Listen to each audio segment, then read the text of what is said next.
So I took the self-portrait literally here and made a picture frame.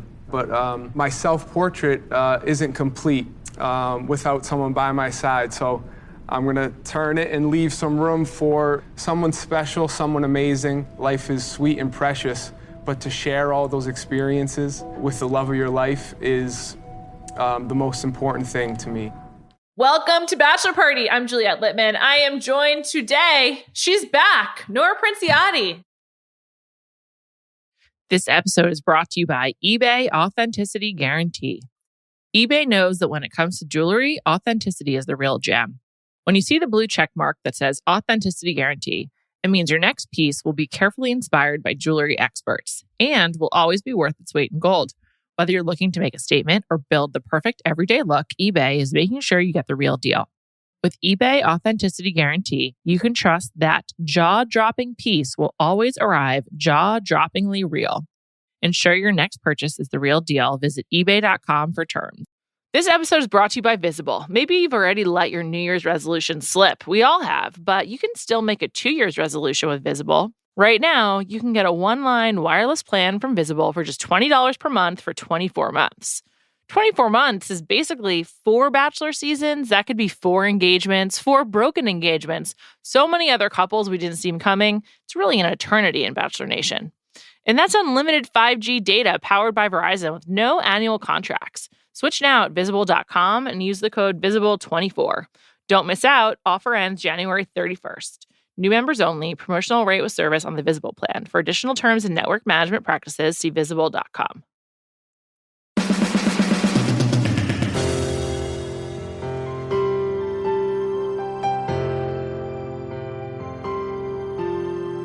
Nora, I was getting jealous that you were giving Bill your Bachelorette takes, so I had to have you back on the podcast. Welcome. Thank you for having me again, Julia. I'm so happy to be here. And I just want to say, to start this off the way that we really should, I crush life under pressure.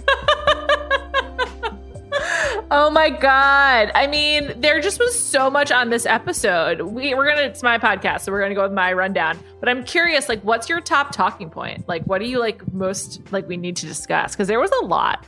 So I actually think that we need to, and we haven't really talked about exactly where we're going to go all that much, which I'm excited about because in the brief moment that we spoke about it, I think we were coming at it from the same place. We have to have a conversation about Ben, oh my who God. I feel like has I felt like he was a real fan favorite at the beginning. It definitely seems like Tayshia has some strong feelings for him in some ways, but he's also one of her more dramatic relationships. And there was a lot to unpack with our dear Ben. There's a lot. Obviously, Yes.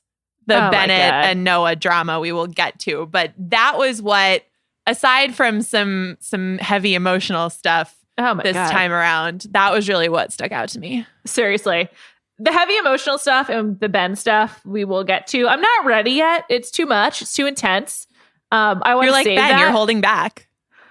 Oh my God, Ben. I've been vexed by him for a while, so this was just really contributed even further. I want to start with this new host of ours, big JoJo energy, and I loved it. Did you watch JoJo Fletcher's season of The Bachelorette, Nora?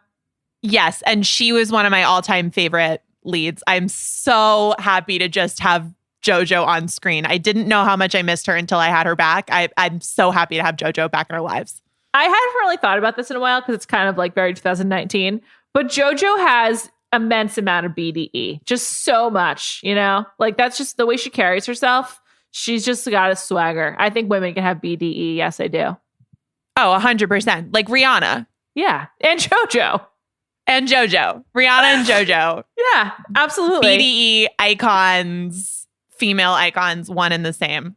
JoJo was doing a lot with her hands. She wasn't quite sure. I felt like she was trying on a persona, which I didn't mind. I liked it. I was like, JoJo, we know you as our Bachelorette.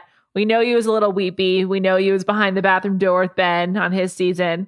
We don't know you as a host yet. And she was just like trying stuff out, moving her hands around a lot. She was being kind of like direct and serious. I found it really funny because I was like, JoJo, we've seen you weeping and now you're like trying to be this boss lady. But it kind of worked for me. I just liked the new energy. I liked that things are mixed up. I didn't miss Chris Harrison. No shots. I just like really enjoyed the JoJo experience.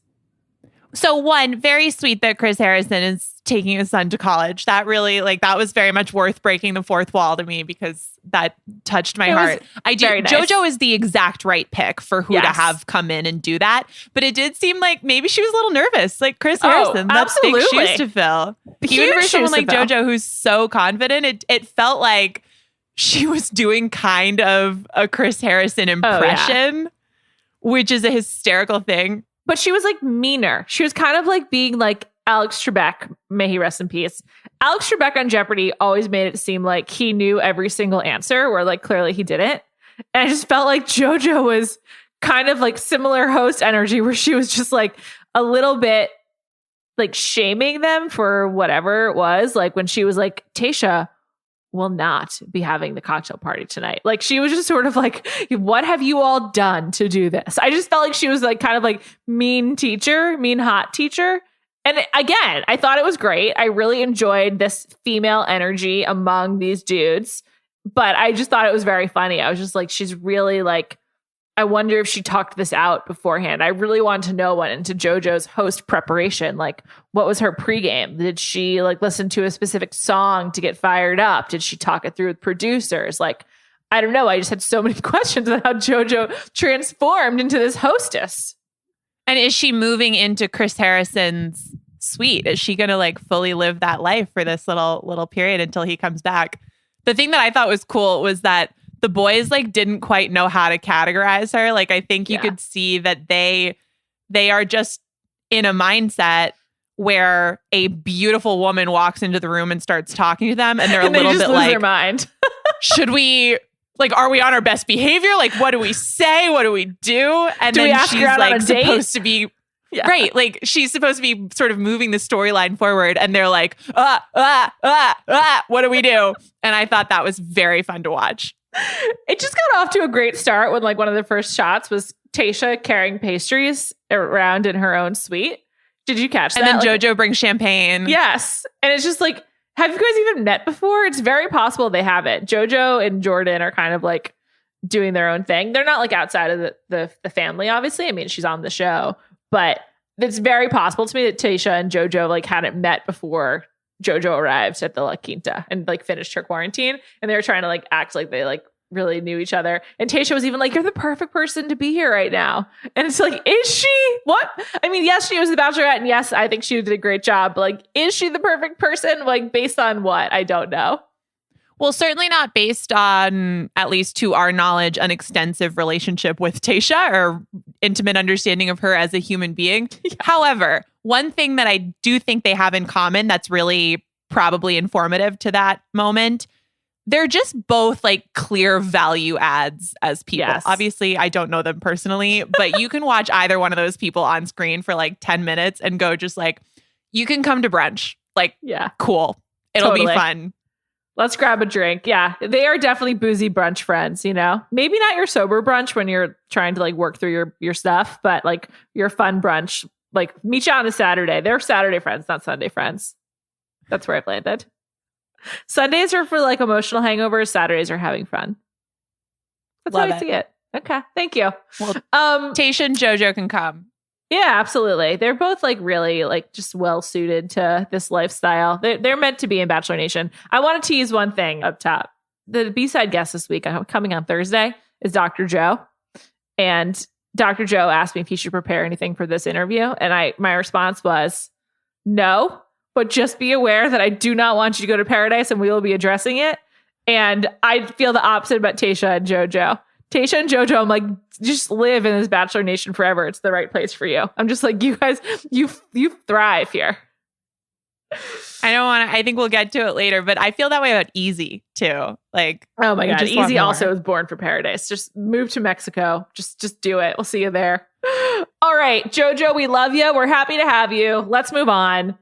This is a real up and down. I want to talk about the Zach date. And last week I said to Rachel that Zach freaked me out. And while I don't completely retract, I now feel bad for saying that because I learned about Zach, as we all did this evening.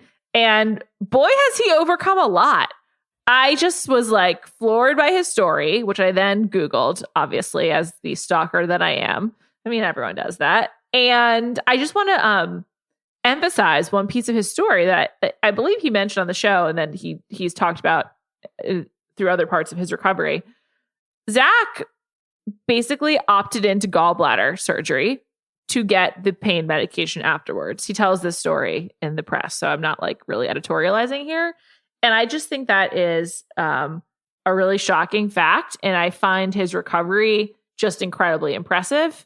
And he clearly just wants to like help other people in his position. And I find Zach, the human, really moving. And I like really commend everything he's done in the last few years. He played college baseball, another one of our athletes on this show. And I just like, just really impressive. Like one thing about this season is real life has really intruded. Zach even says it. He's like, I'm on this show in the middle of a national pandemic. Actually international, Zach, but that's besides the point. I just was like, yeah, real life happens. And Zach just was a pretty wild story. I don't think we really heard something like that on The Bachelorette before. Yeah, I certainly can't think of anything that would be analogous. And it felt like there was something coming with him. I mean, I'm sure there are plenty of exceptions to this, but even just when he was introduced as an addiction specialist and a counselor, that to me, I wondered almost immediately, like, oh, is there a story there? Is there something else there? That's not necessarily something that you're always going to just wake up when you're 13 years old and go, you know what I want to do? It struck me as something that there might be a story behind. And obviously we got a huge window into that with this. It did also, to me, inform not specifically why Tayshia seems to like him so much, but I think she seems like such a charismatic person and someone who things in life probably sort of like flow to, that it seems like she's attracted to some of the older guys, not necessarily because they're older, but because there's this life experience thing where they can kind of match her by actually being very different from her, where it's like, okay, well, you can have this existence, and I am, of course, generalizing, and I don't know everything about Tayshia, but like you can have this sort of existence where people are really going to like you, and a lot of life is just going to sort of like come to you, and you're this super vibrant, cool person. But I've been around the block like a few more times than you have, and I bring something to the table too, because I have history of overcoming challenges and just dealing with life in a way that can kind of match her energy, because she just has this like very special quality to her, I think. And then when you get the real story behind that, and it's extreme and it's emotional and it's scary, and he shared that moment of stealing one of his dad's checks and going to a bank to cash it so that he could have money, I assume, to buy drugs or some other kind of substance that he was struggling with. And just having the bank teller decide to call his dad and his dad to come get him.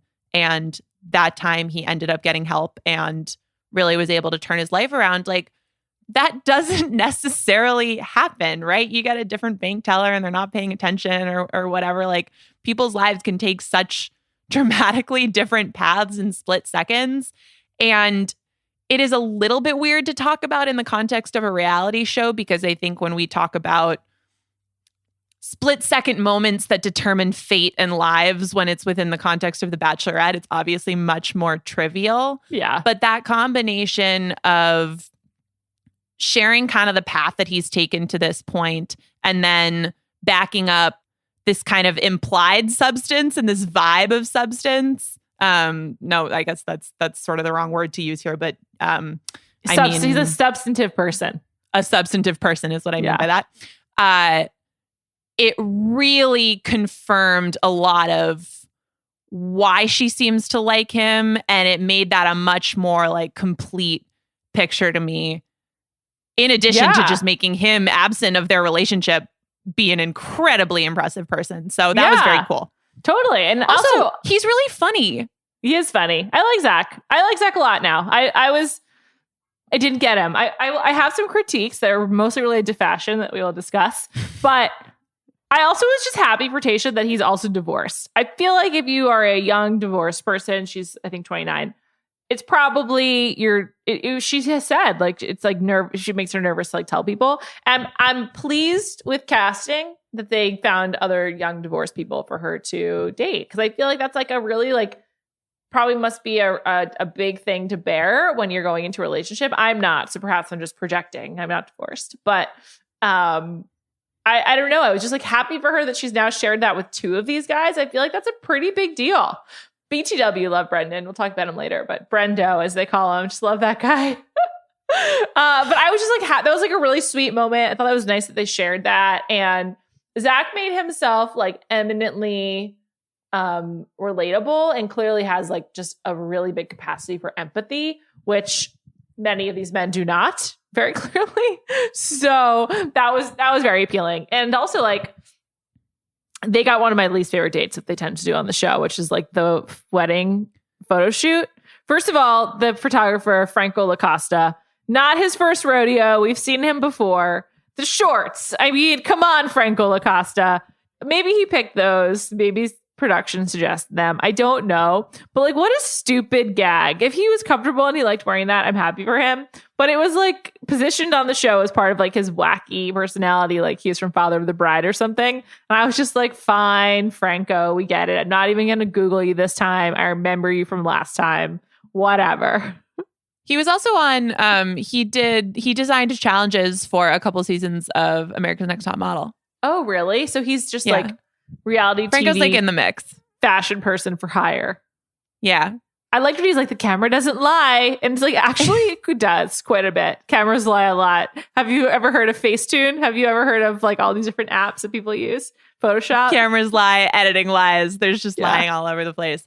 I'm with you that the fake wedding setup genre of dates is one of my least favorites. However, I actually thought that this one was helpful in one way, which was that usually when someone's sort of put on the spot and pushed out of their comfort zone in a date, it's the contestant.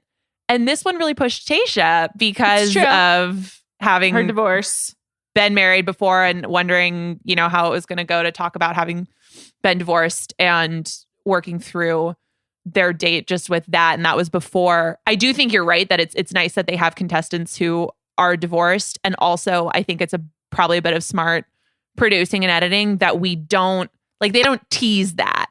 It's not something that they lead with. It's something that gets revealed and we actually see the moment where it's revealed in conversation between both Brendan and Zach and Tayshia. And I think that's cool because it feels natural. Yeah, it does. And it really also kind of leaves her, like it lets her work through the nerves about it. And we wouldn't get that if we knew immediately like, oh, there's 5 divorced guys in the bunch. So you're not alone. Like that would just be weird. It's not like this is the divorcee or whatever. It's just like it comes up on the dates. And I do feel like Claire's season feels like a really long time ago now. Like I feel like we were living in the shadow of Claire for a long time. And now we are not at all. And I'm just like, you know what? These guys just seem like they were better suited for Tayshia. Like I feel like that's worked out well for many of them. Like, I don't know. I feel like with Zach and Brendan in particular, like their energy is very not compatible with Claire as far as I can tell. I realized that Claire found in Dale someone as like hokey and cheesy as she is. And Tayshia's got a different register. And I feel like these guys are better suited for her. But maybe that's just the way the cookie crumbles. Who knows? But do you want to know my problems with Zach's fashion? Yes, please. Number 1, these blazers, the sneakers that he's wearing, the Nike blazers. It's just like he wears them in a way that makes them seem like they're like too big for his ankles or something. I don't know what's going on there, but they just don't work. Zach needs to find a different shoe. That's number 1. Number 2, the tuxedo he wears in the first shot of them did not fit at all. And they were like trying to like make him look like a Rat Pack guy, I think. And it was a huge failure. Just looked really stupid. It looked like he was like wearing his dad's old tuxedo. Did not care for it. By the way, if you looked at the whole array of tuxes and then also dresses, there were some wild choices available. What about the disco look they had when he was wearing that like super weird? There was like a whole like smoking jacket kind of situation. What actually drove home for me realizing that even though I normally hate the wedding style dates, I didn't hate this one, was that at the end when they switched into more just like silly photo shoot clothing, it was so much more fun, but it just didn't really accomplish anything. Like it was good for a montage of them running around and having fun. But I'd been where you are, just being like, I hate when they do this. There's no reason to pretend you're getting married. Like that's something you do when you're 6. We don't need to do it right now. But then I realized there was at least a possibility that if we'd just done the second part of the date, the second part of the photo shoot portion of the date, like nothing would have happened. Yeah. Tayshia wouldn't have had to sort of like work through it or anything. Wouldn't have had to open up at all. Yeah. It definitely seems like the kind of thing they were like, oh, we should have Tayshia do this because it will bother her. Although I do think a lot of these dates, I know, totally manipulative. A lot of these dates probably were planned for Claire and just repurposed because like they had a lot in place. They just had to like roll with it. But it seems like it's working out. I was worried Tayshia was going to get like a total short shrift, but I feel like it seems pretty good. She also just like, Tayshia looks so good in clothes. It's ridiculous. She's unbelievably beautiful. It's crazy. It's wild. I was talking to a friend about just how there's been a lot of nudity this year, which we've talked about.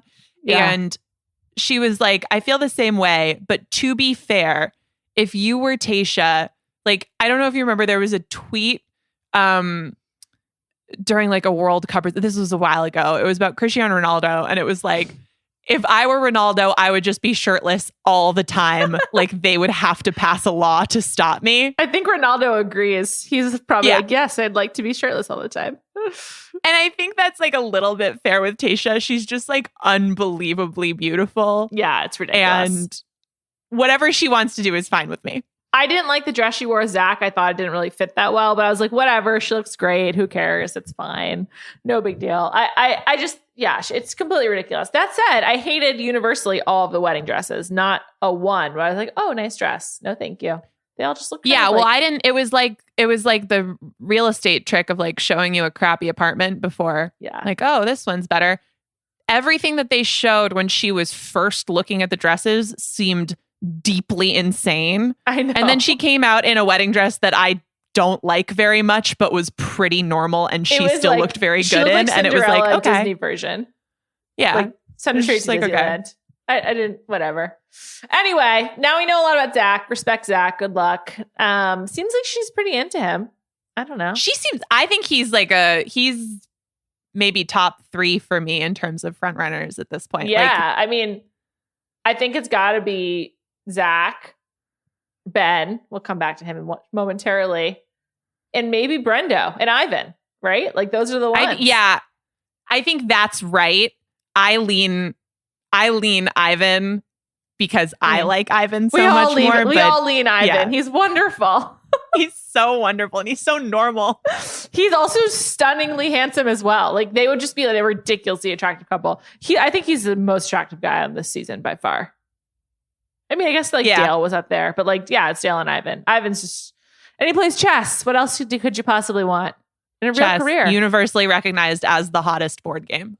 Oh yeah, absolutely. It's like, it's kind of like playing the guitar. It's like, yes, universally recognized as like an appealing trait for someone you're going to date. It's like great. But it's like even playing the guitar can be like a doofy guy in high school who's like, here's Wonderwall, and chess is just like, oh, an smart intellectual guy. And a gamer.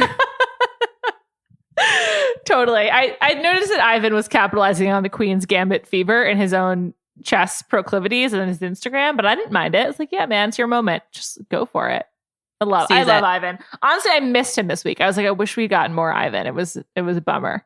Ivan and Brendo are by far my favorites. I think Brendan has a great wacky energy. He just seems like so wacky. It's the only way I know how to put it.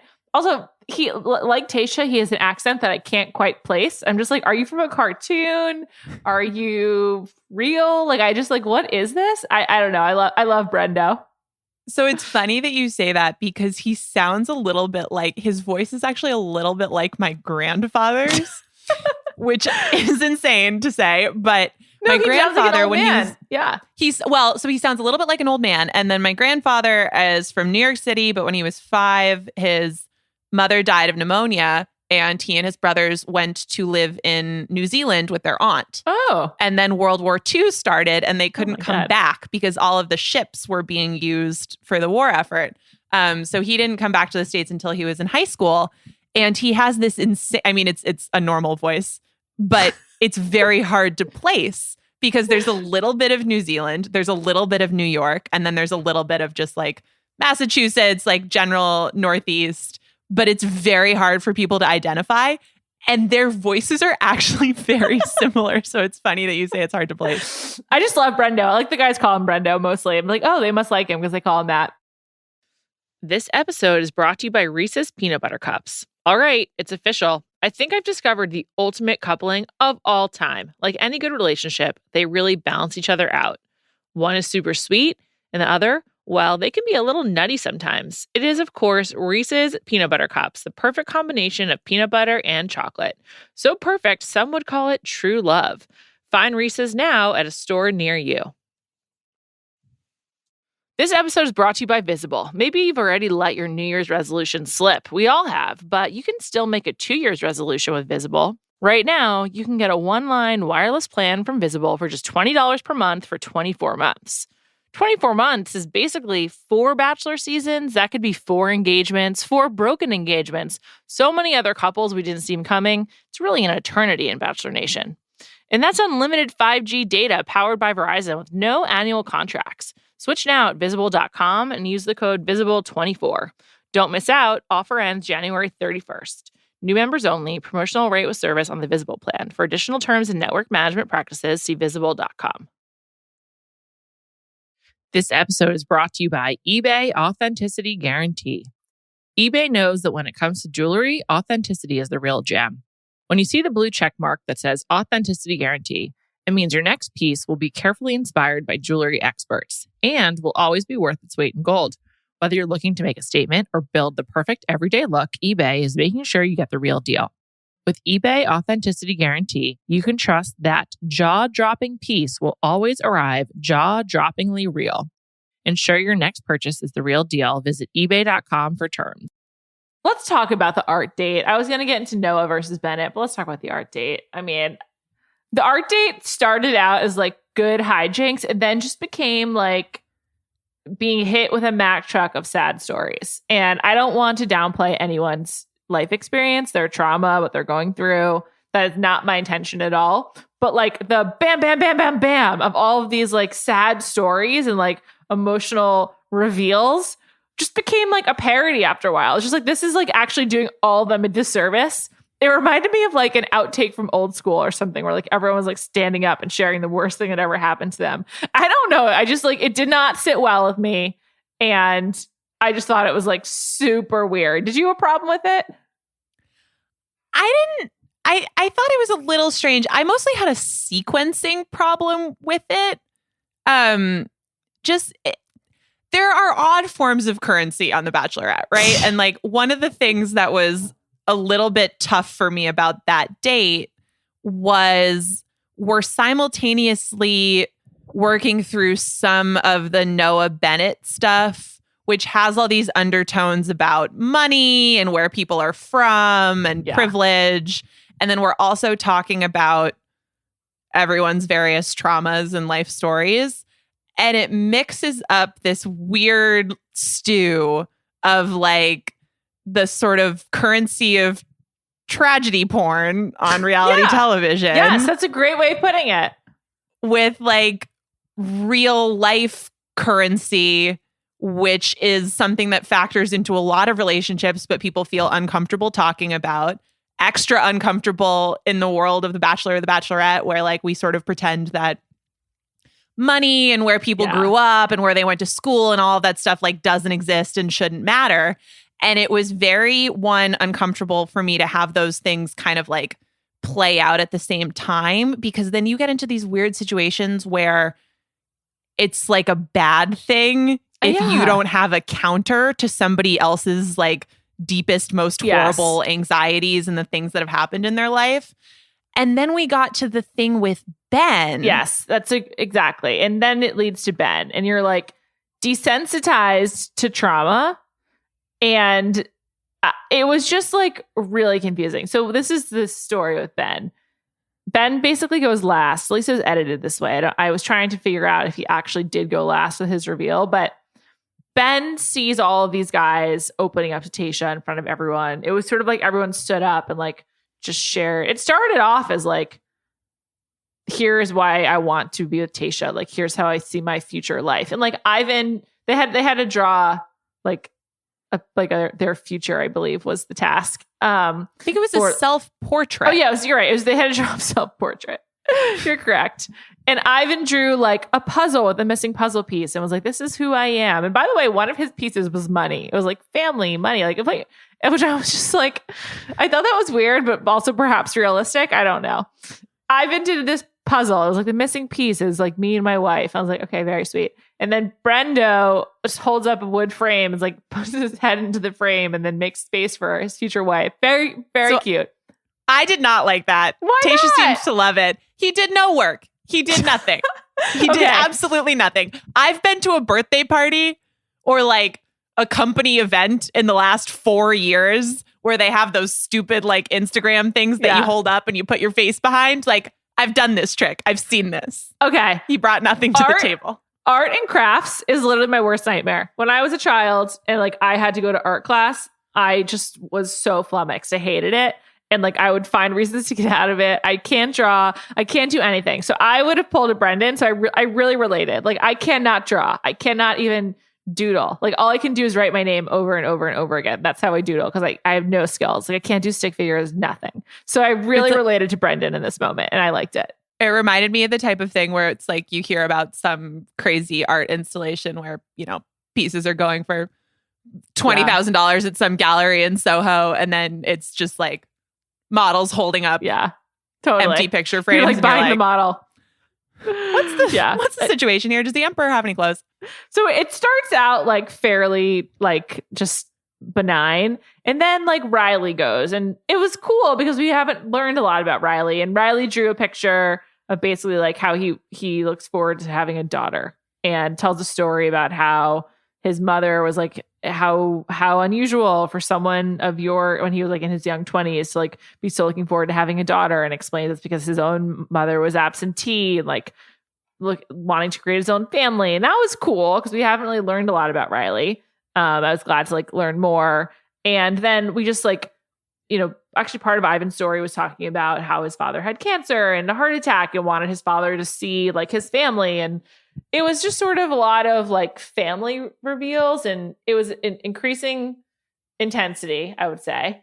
And then Ben feels so before we get to Ben, we all should the other thing that happened that like really ratcheted everything up was that after in the previous not challenge but activity, after making a clay penis, Blake transitioned from that to painting or drawing or creating a turtle dove, which is a monogamous bird. And I'm cracking up right now and I don't mean to be because it's very sweet, but the transition was just really striking. Okay. It's a monogamous bird. Yes, carry on. Keep going. A dove. I'm going to make it through this. He explained that he had a fairly unstable home growing up and he identified the monogamous turtle dove as a symbol of stability and the kind of life that he wants to have and he wants to have for his family, which is really touching. It is really touching. Real pivot. So they use Spencer in this episode to make it clear that Blake is like a total horn dog and just like obsessed with sex. Spencer says Blake is always talking about sex. So what are we supposed to think about him? But like, oh my God, this man's obsessed with sex. Also, I didn't know that a white dove was the bird of monogamy. Like, who knows that? Nobody. Like, he could have been making that up. To be honest, I didn't fact check it. Like, I was just no, but doesn't he works in like wildlife conservation or something? So I trust him on the bird facts. That's very generous. Like, who knows if that's it wasn't really true. Just Spencer, though. In one of those moments, Spencer was like, why did you do that, bro? And like, Blake followed it up with just like a goofy size comment. Yeah. So I think there's maybe something to that. There's been a few allusions to Blake being like a sex addict. Although like not actually. 'Cause, like, I don't think he's having sex right now because he's on The Bachelorette. But like, I don't know. Whatever. But so sometimes boys get together and talk about genitalia, and that's fine. Gross. I don't want to be part of that with them, but that's good for them. Anyway, Ben. So this is like the context. And then Ben sees all of this unfolding And he's like, I need to really show up for Tayshia. And to him, that meant leaving the room, like going behind literally the curtain where they've like set up this like art space. There just happened to be a white robe available. I guess it's a hotel, so it's not that too far-fetched. He takes off all his clothes. He puts on the robe, and then he comes out and he tells Tayshia that being with him is being with all of him. And he like takes the robe off and just shows his entire body. He's holding his dick. So that's like, which is very clear throughout his entire naked time, which is like, I guess, I don't know, good for TV. I don't really know why he did that. It's like, dude, like if you're showing all of you, just show all of you. I think he did for like a second, and then he started holding his dick to cover it. And that like just pushed things over the edge. And that really just like, and it wasn't until later that he then reveals that Ben has had an eating disorder. And so we'll come back to that in a second, but I just wanted to say, like, Ben stripping and being like, you're going to be with all of me, just like completely overwhelmed Tayshia. She had to leave the room. At least that was the way it was edited together, right? Where at that point she like starts crying and she has to leave. Yeah. Well, so this was my second sequencing issue, other than mixing up just the general revelation of personal trauma with the Bennett Noah stuff. Was I will take the show and the producers at their word that this was like roughly the order that this all went down. But it's hard to believe that Ben's nudity is like the thing that pushed her over the edge with all these really sad stories. Yeah. Well, and then also, so I'm on record as feeling like there's just been way too much nudity in this show this season in general. And there was a kind of funny head fake at the top of this group date where they first had to sketch the nude models. And they all come out and they're like, oh God, we're going to have to get naked again. And when I was watching, I was like, oh, here we go again. I know. And then it turns out that they don't. They had that bite of Blake being like, I have to get naked again. Like they try to make you think that. Right. And I thought that was funny. I thought that was like a sort of funny head fake. But then at first, when we have Ben, and we don't know at this point, he hasn't talked about overcoming an eating disorder at this point, when he just like drops trow. Yeah. I'm like, one, it's kind of uncomfortable for Tayshia to not have like the option to see you fully nude right now. Like, and all the you other kind of have guys. to ask. And everyone on production. Right, and the other guys. Two, there's an opportunity at least for that to have been framed as maybe if Ben had come to her and they'd had that discussion and he'd talked about overcoming bulimia and struggling with that and feeling good about his body, then maybe there's something a little bit more real and substantive to that action of being naked in front of her than we had information about at the time when it happened. So absolutely. Ben, like, I think I'm starting to feel like Ben is getting a particularly bad edit. Like, I don't think he's come off great the last few episodes. No, he hasn't. A lot of it is that we're just getting this like internal monologue about how nervous he is and how he needs to show up and he's not getting enough time and he needs to find her and blah, blah, blah, blah, blah. And I think that's like outside his control in some ways, probably. But I want to give him the benefit of the doubt in some ways because he seems like a good dude, but it's just been tough. This edit makes it seem like he's obsessed with like the game and he's trying to like play the Bachelorette to win Tayshia, not to like, whereas some of the other guys seem like they're trying to like really form a connection. I think that's kind of like where this bad edit is coming from, is that everything he's doing is perceived through like how to win over Tayshia. It's sort of like regardless of who she actually is and who he actually is. And that's why the nudity thing was like so uncomfortable, in addition to like the sequencing problems, as you've pointed out. But it just felt like a ploy and not like an actual reveal. And if it had been done differently, where we learned about like the significance of him accepting his body along with someone else accepting his body because he's had this eating disorder, it would have been really different. But because we like just saw this sort of random forced nudity and dick holding, it just made the reveal later feel cheap. You're like, oh, now we get it. But it just did not work.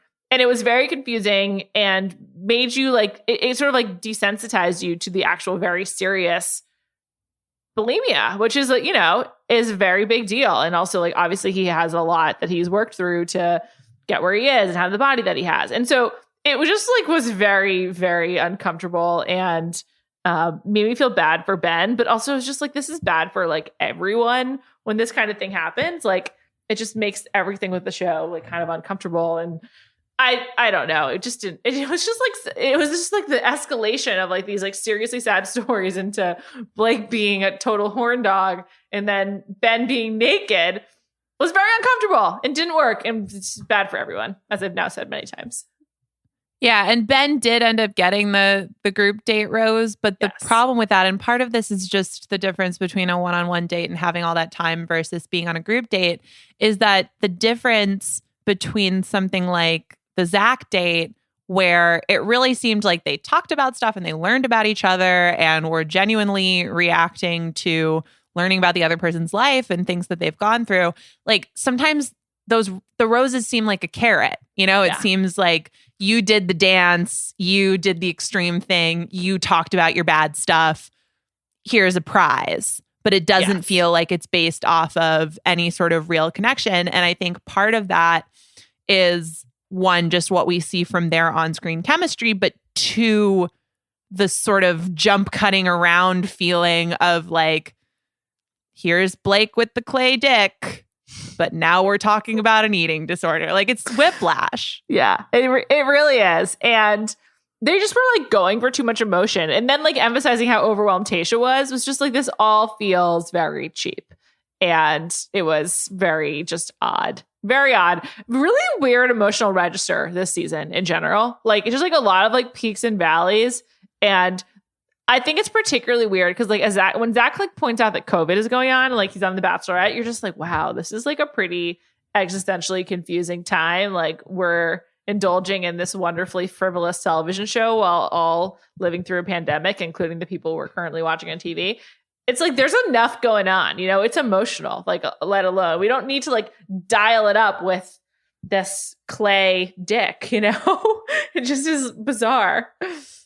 Well, so I don't mind when it's like, I kind of like when they work blue a little bit. Sure. As long as like, I don't need everybody to be topless, but like some of that is funny. And I also think it's funny as just an entree into how the guys are in the house. Blake is a needed comic relief on this season. I mean, he's just turned into like, also when you look back on how he's the one who like messaged Claire, it's just like, does he message everyone? Like, is he just like sending dick pics? Like, he seems like a dick pic sender, doesn't he? Yeah, definitely. So and a clay dick crafter.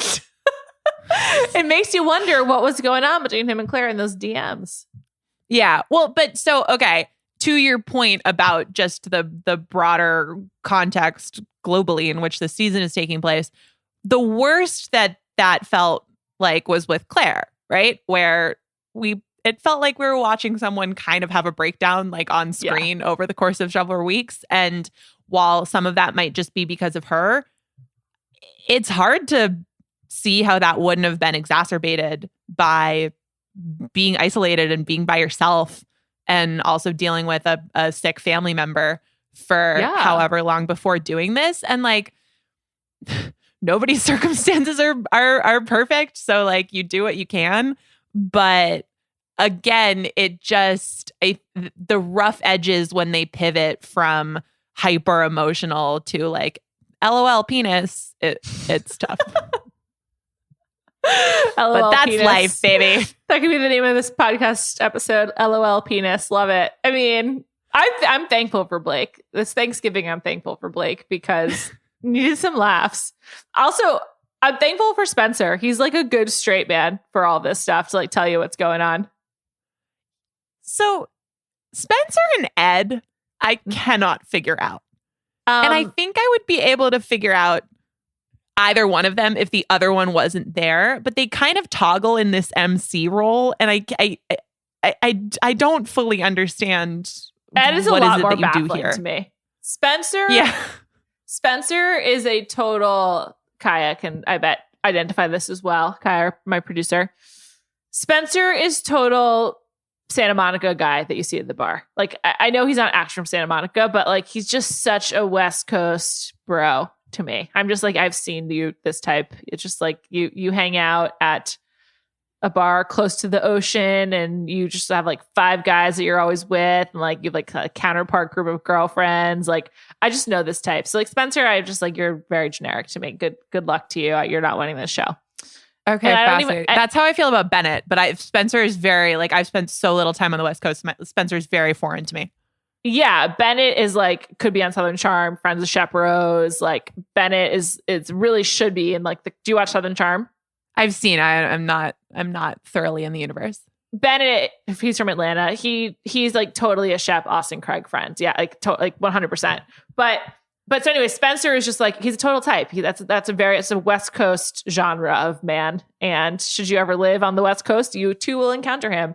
He is found in Santa Monica. He is found in the Marina of San Francisco. He is found in the Little Italy of San Diego. Like, that's where this guy is. So if you want more of Spencer, that's where you should move to, people. It's like a nature video. Yes. His natural habitat.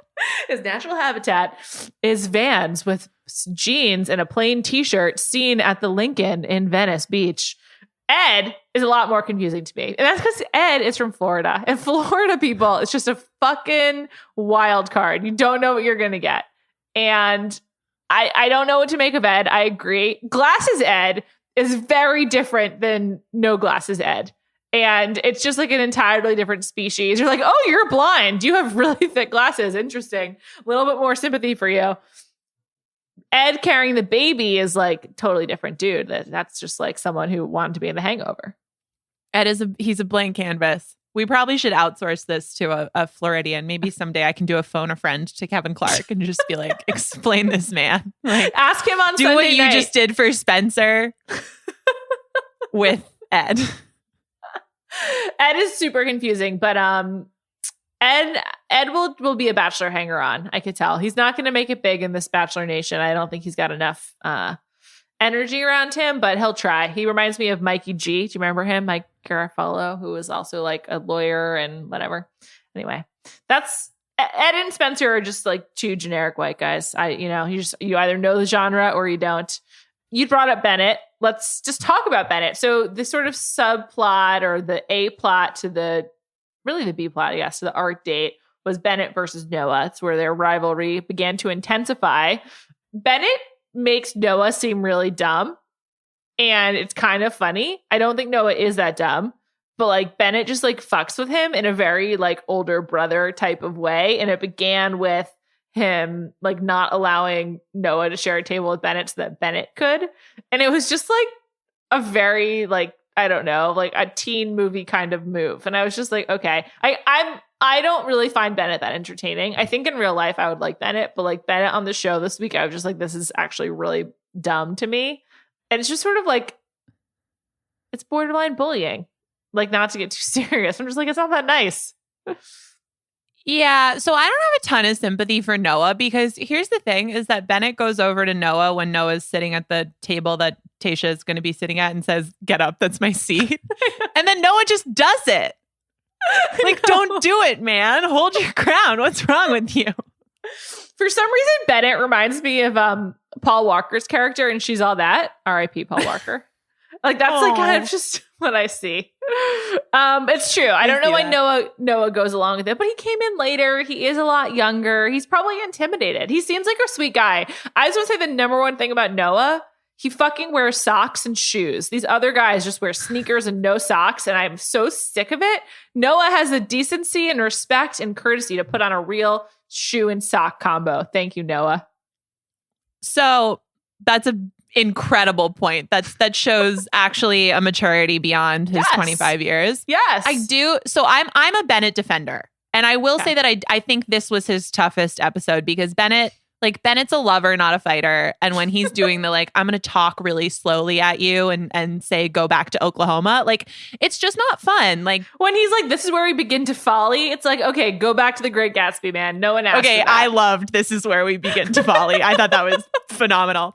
But like, when Bennett has his like sort of joie de vivre going on and he's just wants to live a great life and bring everybody along, like, That's the Bennett that I know and love. Okay. He was a little bit borderline like gaslighty when he was like, well, I didn't think we had any issues. I didn't know that there was tension. And I think that he has, like, I actually think he's kind of right. Like, Noah is too young for Tayshia. Yes, like 100%. Yes. Noah is 25 years old. Like, I'm sorry, but like, it's just not going to happen. So I actually think that his argument is right. It's just that one, like, I've actually, in all my years watching this show, I've never had a contestant who I really like had a soft spot for be the one who just truly too early on goes like hard into conflict with someone else, which is just always bad. Like, it is always a mistake. So it was a bummer for me to watch Bennett, who I want to see succeed, maybe not with Tayshia, but just like in life, go down that path, because we all know how it ends. And it's just, it's a bummer. That's not the good Bennett content that is so much fun. I know. I like Harvard Bennett, just to be clear. I don't like the Harvard shaming. I think there's nothing wrong with being smart and an accomplished student. Like, okay, good for you, man. I don't like that he kind of clearly is in cahoots with the producers to like put together this gift. I mean, he doesn't have box. He doesn't have wrapping paper. Like, that shit was maybe his idea, but had to be done with the help of production. And that's just like annoying to me.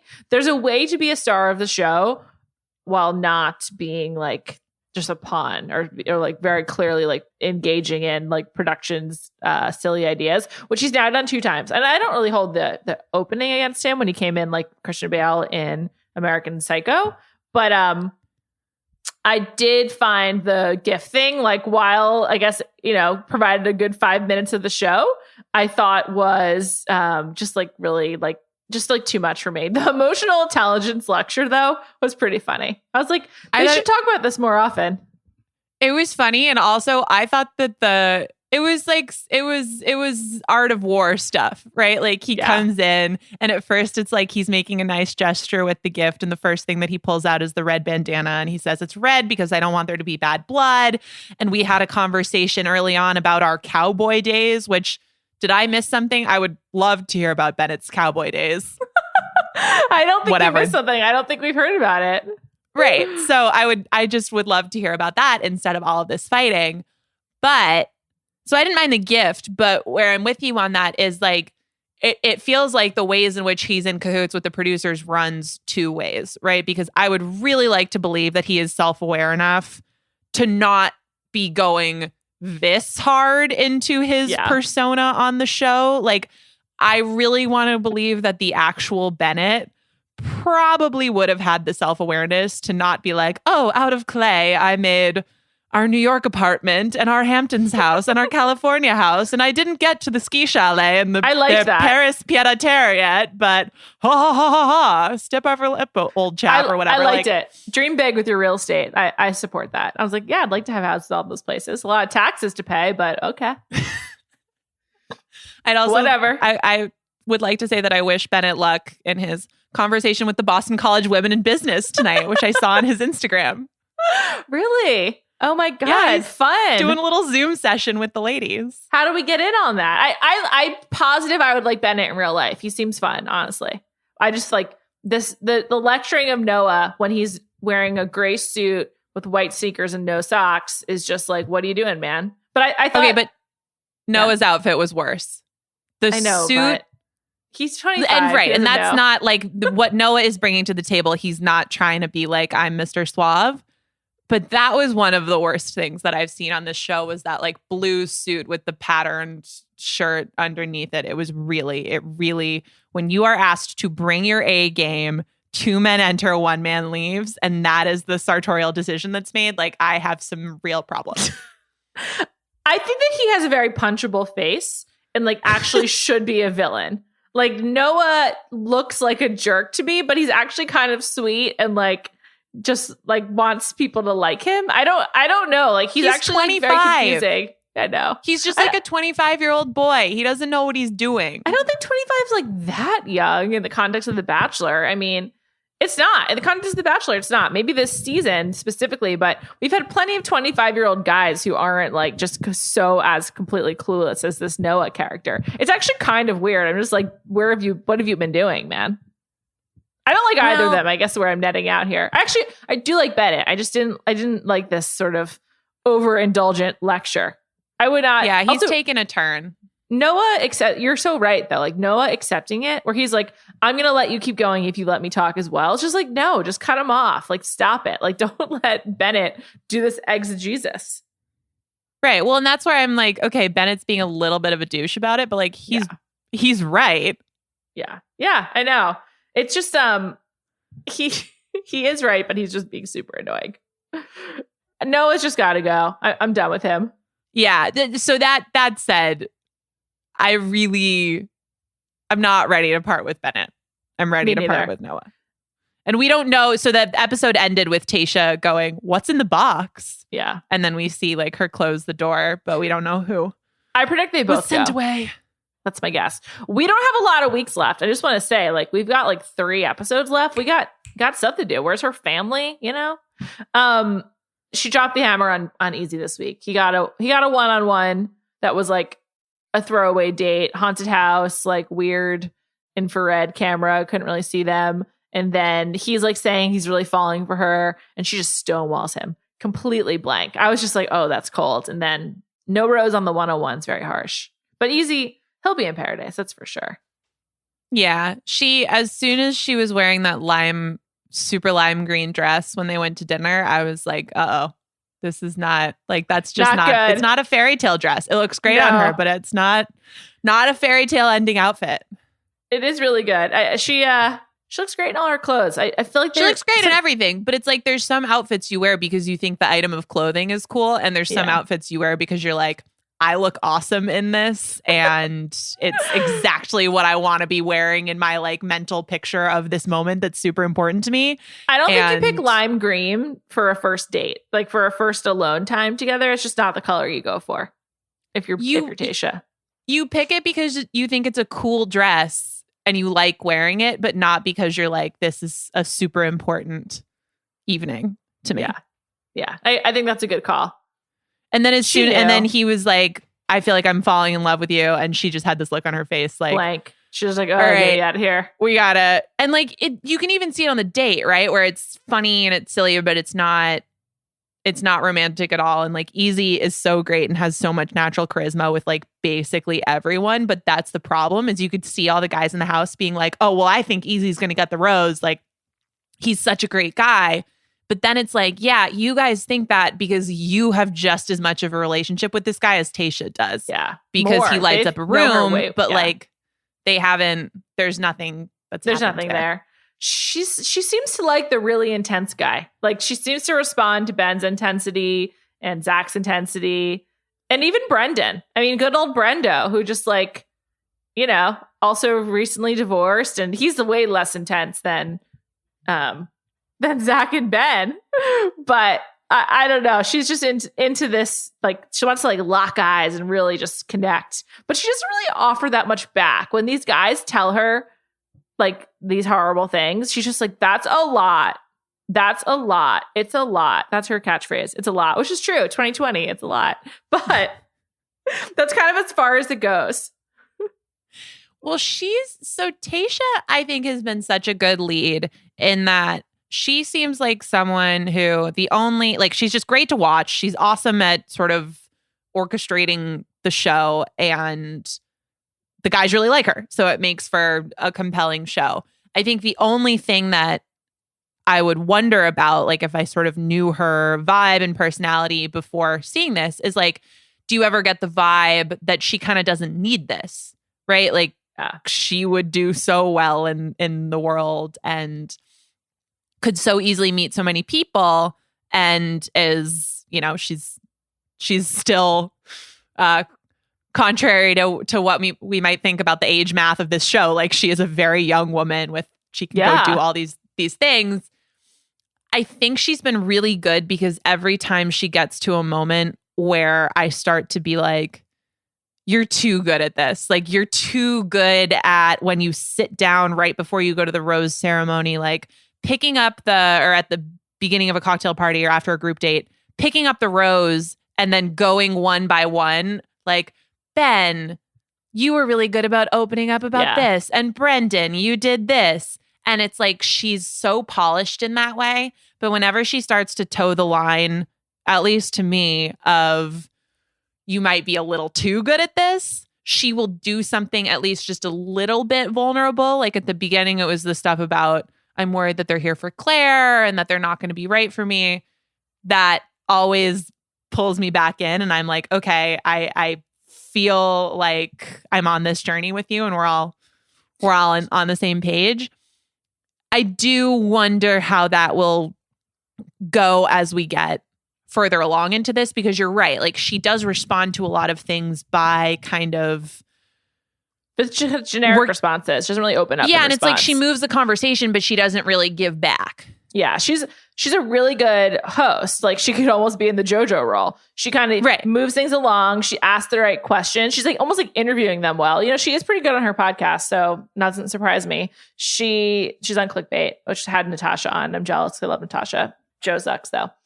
Anyway, she like moves it along. She asks the right questions, but she doesn't give a lot. Like I don't feel I know that much about Tayshia outside of the fact that she's drawn to an intense man and is divorced. Like I feel like that's really like what we're getting from her. But she does seem fun, and you can understand why like the guys like her. That she's got a good energy to her. But she's much better as a lead than she is as a contestant, because similarly as a contestant, she didn't like give like this is how I'm feeling. Right. It seemed like a kind of like we just didn't get to know her that well, and she didn't. Even when she had the opportunity to like tell Colton off at the finale the way that Hannah did, she didn't really do it quite as forcefully. But that just might not be her style. Like some people just like aren't confrontational and like certainly don't do conflict on camera. I mean, there's an inherent conflict to the show, but she seems pretty comfortable like dispatching people quickly. And even when she's like, you're questioning my integrity, it's just like, are they? Or is that just like something you're saying?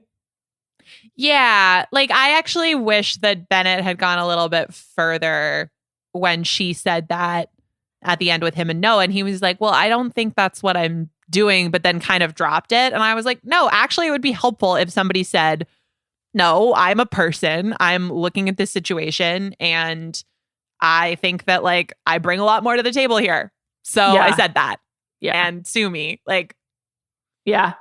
Yeah, I know. Like, there's not a lot of like parsing of what she's saying, and she kind of uses a lot of generic lines. But you know, it's working. It's a good season. I feel like we got a really good episode this week, despite the many uncomfortable moments. But it's a good season. It's hard to believe there's still only 3 to go. A lot of crying in the preview of next week.